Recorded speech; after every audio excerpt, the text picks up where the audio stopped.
Uttaranchal university BTech spot admission and seminar April 20 ఆదివారం hotel కోనార్ Khammam. మరిన్ని వివరాలకు ఈ కింద నెంబర్లను సంప్రదించండి. ధర్నా చేశారు. జేబు సంస్థలుగా వాడి రాజకీయ కక్షలో భాగంగానే ఈడీ అటు రాహుల్ గాంధీ కానివ్వండి, సోనియా గాంధీ మీద కక్ష సాధింపు చేస్తుంది బీజేపీ అనేది ప్రధానమైనటువంటి ఆరోపణ.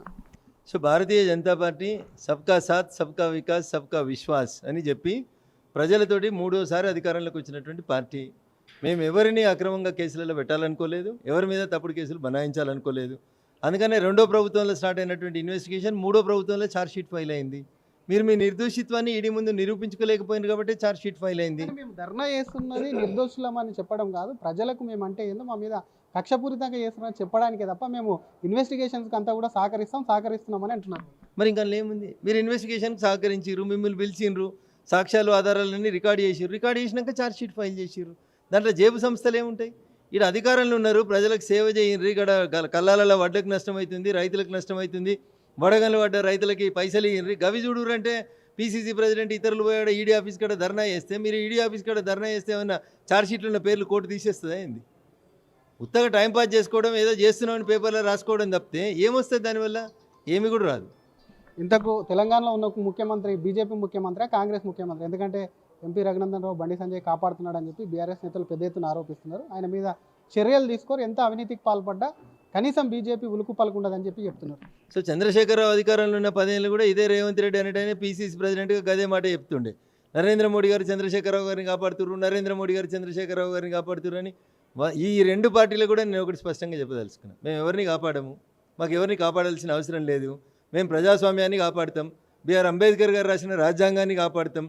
తప్పు చేసిన వాళ్ళు టైం వచ్చినప్పుడు వాళ్ళంతా వాళ్ళే జైలుకు పోయి తలపెట్టుకునే పరిస్థితులు వస్తాయి. చాలామంది చాలా మాట్లాడారు, చోక్సీని ఎందుకు తెస్తలేరు, వీళ్ళని ఎందుకు తెస్తలేరు అని. చోక్సీని తెచ్చినాం. కాంగ్రెస్ ప్రభుత్వ హయాంలో ముంబైలో బాంబ్ బ్లాస్టులు జరిగితే కారణభూతుడైనటువంటి వ్యక్తి వారిపోయి 20 ఏళ్ళు అయితే కష్టపడి 20 ఏళ్ళ తర్వాత ఈ దేశానికి తెచ్చినాం. ఇది మా క్రెడిబిలిటీ. అగర్ కుచ్ నా ముమ్కిన్ అయితే ఓ ముమ్కిన్ కర్నా అయితే మోడీజీకే సాథీ అవుతా. రేవంత్ను కాపాడుతుంది రఘునందన్ రావే అనేది వాళ్ళ వాదన. ఫీజు ఎంత ఇచ్చిండంట? 10 ఏళ్ళు కేటీఆర్ని కేసీఆర్ని కాపాడితే ఎన్ని పైసలు ఇచ్చిర్రంట? అప్పుడు ఎంత ఇచ్చిరో ఫీజు చెప్పమన్నారు. ఆ ఫీజు వీళ్ళ దగ్గర వాళ్ళని కాపాడినరా సార్? మాకు తెలియదు. మరి వాళ్ళే చెప్తారు. అప్పుడు కాంగ్రెస్ వాళ్ళు చెప్పిర్రు, బీజేపీ బీఆర్ఎస్ ఒకటి కేసీఆర్ని కాపాడుతుర్రు, కేసీఆర్ని జైలు ఎత్తలేరు, 1,00,000 కోట్ల కుంభకోణం జరిగిందని అప్పుడు వాళ్ళు చెప్పుదురు. ఇప్పుడు రేవంత్ రెడ్డిని అడుగుతున్నా నేను, ఒకవేళ 1,00,000 కోట్ల కుంభకోణం జరిగిందని అప్పుడు మీరు ఆరోపించారు కదా, మరి ఇలా కేటీఆర్ని కేసీఆర్ని ఎందుకు లోపలేస్తలేవు? ఈ ఫార్ములా కేసులో 50 కోట్లు అయితే నువ్వే చెప్పినావు కదా.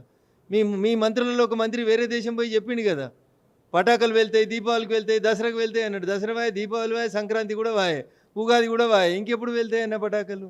ఉల్టా మీ మీద వాడు పటాకులు వెలుస్తుంటే మీరు మౌనంగా చూస్తున్నారు. అటవీ భూమిని నాశనం చేస్తే బీఆర్ఎస్ ఆపింది తప్ప బీజేపీ పేపర్లకు మాత్రమే, టీవీలకు మాత్రమే చెప్పింది, ఎక్కడ కూడా అడ్డుకోలేదు. అది మా క్రెడిట్ అని ఉండే ఎస్సీ భూములకు సంబంధించి. ఎవరంటున్నారు? హరీష్ రావు ప్రెస్ మీట్ పెట్టాడు, కేటీఆర్ కూడా అదే మాట అంటున్నారు. వాళ్ళ నేత రామన్న నిరాహార దీక్ష చేసిరా? వీళ్ళు ఏమైనా సుప్రీంకోర్టులో కేసు వేసిరా? వీళ్ళు ఏమైనా పోయి జేసీబీలకు అడ్డం పడుకున్నారా? బయటకు వచ్చిన జింకల్ని కాపాడిరా? తెలివి ఉండాలి వాళ్ళకి మాట మాట్లాడుతుందుకు. 2012లో అప్పటి రంగారెడ్డి జిల్లా కలెక్టర్ నవంబర్ 20వ తారీఖున సీసీఎల్ఏకి ఒక ఉత్తరం రాసిండు. సెంట్రల్ యూనివర్సిటీ భూములు 2185 ఎకరాలు ఉన్నాయి, వీటిని కాపాడుండ్రి, వీటిని సెంట్రల్ యూనివర్సిటీల పేరు మీదకి మార్చమని. ఎందుకు మార్చలేదు? జూన్ 2, 2014 నుంచి డిసెంబర్ 3, 2023 దాకా మీరే అధికారంలో ఉన్నారు కదా, ఎందుకు అప్పుడు భూమి మార్చలేకపోయినరు? మీ హయాంలో మేము ఒక యూనివర్సిటీ ఇచ్చిన, హార్టికల్చర్ యూనివర్సిటీ ఇస్తే ములుగులో పెట్టుకున్నారు, కొండా లక్ష్మణ్ బాపూజీ హార్టికల్చర్ యూనివర్సిటీ అని. దాని పేరు మీద మీరు యూనివర్సిటీ స్టార్ట్ చేసినాక తెల్లారే దాని భూముల్ని ట్రాన్స్ఫర్ చేసిరు కదా, మరి అట్లే సెంట్రల్ యూనివర్సిటీ భూములు ఎందుకు మార్చలేకపోయినారు 10 ఏళ్ళు మీరు? So this is the basic question. దీనికి సమాధానం లేదు కాబట్టి రఘునందన్ రావు రేవంత్ రెడ్డిని కాపాడుతున్నాడు.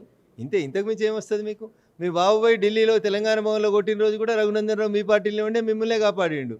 అట్లా చాలామందిని కాపాడిండు మీ పార్టీలో. మీకు అది తెలియకపోతే నేనేం చేయాలి? కానీ ఇంకొకటి, మీ ఎమ్మెల్యేలను మెచ్చుకున్నాడు కానీ సెంట్రల్ ఎంపవర్మెంట్ కమిటీ నివేదిక ఇవ్వంగా కూడా బీజేపీ ఎక్కడ కూడా మాట్లాడలేదు. కేంద్ర ప్రభుత్వం అనేది కూడా వాళ్ళు ఒక ప్రతిపాదన తీసుకుంది, ఆరోపణ.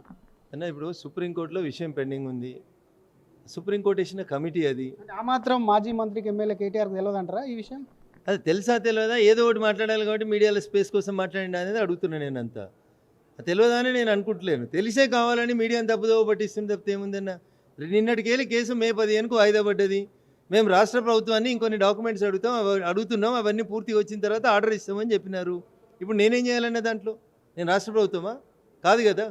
ప్రభుత్వం నుంచి వచ్చినాక సుప్రీంకోర్టు ఫుల్ ఫ్లెడ్జ్డ్గా ఆర్డర్ ఇస్తుంది. మేము కలవకపోతే మంత్రుల్ని, మేము హెచ్ఆర్డీ మినిస్టర్ని కలిసినాం, మేము కేంద్ర అటవీ శాఖ పర్యావరణ శాఖ మంత్రిని కలిసినాం, మేము కంప్లైంట్లు ఇస్తే మా కంప్లైంట్ల మీద రిపోర్ట్ అడిగిర్రు, మా కంప్లైంట్ల మీదనే యాక్షన్ జరుగుతూ ఉంటే ఇంకా మేమే చేసినామని కేటీఆర్ గారు చెప్పుకుంటే ఇంకా దానికి అంత కళ్ళు లేని పరిస్థితిలో ఉంటే ఇంకా జనం అయితే అట్లా లేరని నేను అనుకుంటున్నాను. మరొక పక్క ఆర్టిఫిషియల్ ఇంటెలిజెన్స్ ఉపయోగించి బీజేపీ నేతలు ఫాల్స్ అలిగేషన్ ప్రజల్లోకి తీసుకెళ్లారని కాంగ్రెస్ ఆరోపిస్తుంది. దానికి సంబంధించి పోస్టులు కూడా మీ రాష్ట్ర నాయకులు కానివ్వండి ఇతర నాయకులు కూడా పెట్టారనేది కొంత చర్చ. ఇలాంటి విషయాల మీద చర్యలు తీసుకుంటా కొంతమంది మీద కేసులు కూడా పెడుతున్నారు. రఘునందన్ రావు ఏమైనా పెట్టారా? కిషన్ రెడ్డి గారు నేను చెప్పింది కదా సార్, నాకు పొద్దుగాలు వేస్తే ట్విట్టర్లలో పెట్టుకొని పొద్దుగాలు వేస్తే ఏదో ఒకటి చేసే కార్యక్రమం అలవాట్లేదన్నా. నేను జనంలో ఉంటే జనం కోసమే పని చేస్తుంటా. వాళ్ళకి ఏం పని లేదు, ప్రజలు ఇంట్లో కూర్చోమంటే పొద్దులేగానే ట్విట్టర్లో పెట్టే టల్లులకి మనం ఎందుకైనా సమాధానం చెప్పుడు. వాళ్ళ పని చేసుకొని మనం జనం కోసం పనిచేస్తాం, జనంలోనే ఉంటాం. అట్లా మోడీకి సంబంధించి బీజేపీ నేతలు తప్పుడు ఇన్ఫర్మేషన్ ఇచ్చారు, అందుకే ఎస్సీ భూముల మీద మోడీ మాట్లాడారని చెప్పి మొన్న మంత్రి శ్రీధర్ బాబు క్లియర్ కట్గా అసలు ఆర్టిఫిషియల్ ఏది ఒరిజినల్ ఏంది అని ఫోటోలు పెట్టి మాట్లాడింది. సో మంత్రి గారు ఏం మాట్లాడినారో నేను చూడలేదు. మోడీ గారు మాట్లాడిరంటే తెలియకుండా మాట్లాడిరని ఎవరైనా అనుకుంటే అది వారి అవగాహనకి వదిలేస్తాం. అందులో ఆర్టిఫిషియల్ ఇంటెలిజెన్స్లో చేసిన ఫోటోలు కాక జింకలు లేవట్నా శ్రీధర్ బాబు గారు చెప్పదలుచుకున్నారా? సుప్రీంకోర్టుకి ఇచ్చిన కమిటీలో అవును కొన్ని చెట్లు మేము తీసేసినామని ఒప్పుకున్నారు కదా, 385 3085 తర్వాత పక్కన పెట్టేస్తే చెట్లు తొలగించినామని ఒప్పుకున్నారు కదా. ఆ చెట్లను రీఇన్స్టిట్యూట్ చేయకపోతే మిమ్మల్ని జైల్లో పెడతామని సుప్రీంకోర్టు కూడా చెప్పింది కదా. జింకలు రోడ్ల మీదకి పరిగెత్తుకొచ్చినాయి, కావాలంటే లైవ్ వీడియోలు ఇస్తాం, ఆర్టిఫిషియల్ వీడియోలు, ఆర్టిఫిషియల్ ఇంటెలిజెన్స్ వీడియోలు కాదు, ఒరిజినల్ వీడియోలు ఇస్తాం. షేర్లింగంపల్లిలో కొన్ని చోట్లకు అవి జింకలు గిట్ట పరిగెత్తుకొస్తే కుక్కలు వేటాడుతుంటే వీడియోలు తీసి కాపాడి అటవీ అధికారులకు ఇచ్చిన వీడియోలు ఉన్నాయి మా దగ్గర.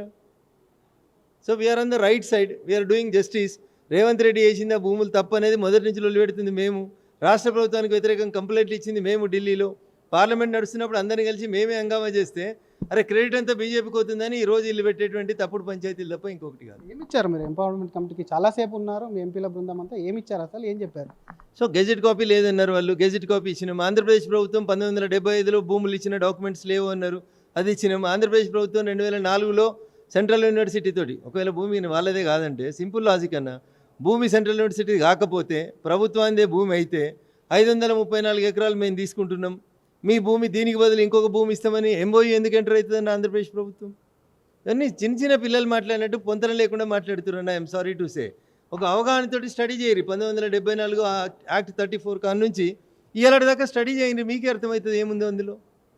కాబట్టి ఏదో వార్తలలో స్పేస్ కోసం అని చెప్పి పడేటువంటి తాపత్రయం తప్ప ఇంకొకటి. ఇంతమంది ఎంపీలు ఉండగా రఘునందన్ రావు పేరు ఎందుకు వచ్చిందంటే ఏం చెప్తారు? దేనికి రఘునందన్ రావు పేరు వచ్చింది? మీ పేరు ఎత్తుకొని కాపాడుతున్నారని చెప్పి గతంలో మీరు గెలిచినప్పుడు కూడా అసలు బీఆర్ఎస్ సపోర్ట్తో గెలిచిందని రెండు పార్టీలు కూడా మీ మీద ప్రధాన అలిగేషన్ చేస్తారు. అదే నేను రేవంత్ రెడ్డి ఏమంటాడంటే, రేవంత్ రెడ్డి రఘునందన్ రావుది గెలుపు కాదు, కాంగ్రెస్ వాళ్ళు కాదు, బీఆర్ఎస్ వాళ్ళు అందరి దగ్గర ఉండి గెలిపించారు అంటారు. బీఆర్ఎస్ వాళ్ళు ఏమంటారు, కాంగ్రెస్ వాళ్ళు గెలిపించారు అంటారు. నేను లాస్ట్ టైం కూడా అడిగినా, ఇప్పుడు కూడా అడుగుతా ఉన్నా. మరి మహబూబ్ నగర్లో నీ సొంత జిల్లాలో డీకే అరుణ బీజేపీ గెలిచింది, వంశీచంద్రెడ్డి ఓడిపోవాలని రేవంత్ రెడ్డి డీకే అరుణమని ఓడిచ్చిందని నేను అనాలని అయ్యాలా? అనమంటే అంటే గట్లా. ఇలా ఎమ్మెల్సీ ఎన్నికలకు పోటీకి వచ్చేసరికి బావ బామ్మరిది నాయన అందరు ఉన్నటువంటి నియోజకవర్గంలో, ఆఖరికి మీ చెల్లె ఎంపీ ఉన్న నియోజకవర్గంలో, మీ చెల్లె ఎమ్మెల్సీ ఉన్నటువంటి నియోజకవర్గంలో కూడా ఎమ్మెల్సీ క్యాండిడేట్ను పెట్టక కాంగ్రెస్ వాళ్ళని గెలిపిద్దామని టీఆర్ఎస్ వాళ్ళు ప్రయత్నం చేసిర్రు. నోరు ఉన్నది కదా అని ఏది పడితే అది మాట్లాడితే ఎట్లయితుంది? మిమ్మల్ని అందరినీ కూడా నిలబెట్టి ఒంగోబెట్టి కొట్లాడి గెలిచి వచ్చిండు రఘునందన్ రావు భారతీయ జనతా పార్టీ ఎంపీగా మెదక్గా. కేసీఆర్ 4 సభలు పెట్టిండు, రేవంత్ రెడ్డి 4 సభలు పెట్టిండు, ఉత్త గెలవలే రఘునందన్ రావు. మెదక్ ప్రజల మీద విశ్వాసం ఉంచి గెలిపించారు. మీకు చేతగాక మీ ఓటమికి మీరిద్దరు కొల్లియుడై మీరు చేసుకున్నటువంటి తప్పుడు పనులు. మెదక్ ఎంపీగా మీకు 3వ స్థానం ఎట్లా వచ్చింది? హరీష్ రావు రేవంత్ రెడ్డితో కాంప్రమైజ్ కాకపోతే టీఆర్ఎస్కి 3వ స్థానం ఎట్లా వచ్చింది? చెప్పమని ముందుకెళ్ళాలని.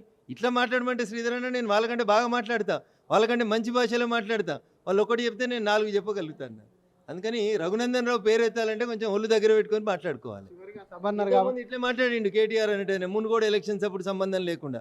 రఘునందన్ అనేటోడు భవిష్యత్తులో ఏ సభకు రాడు, దుబ్బాకలో గెలిచింది గెలిపోయినా, 1700 ఓట్లతోటి గెలిస్తే గెలిపోయినా అన్నాడు.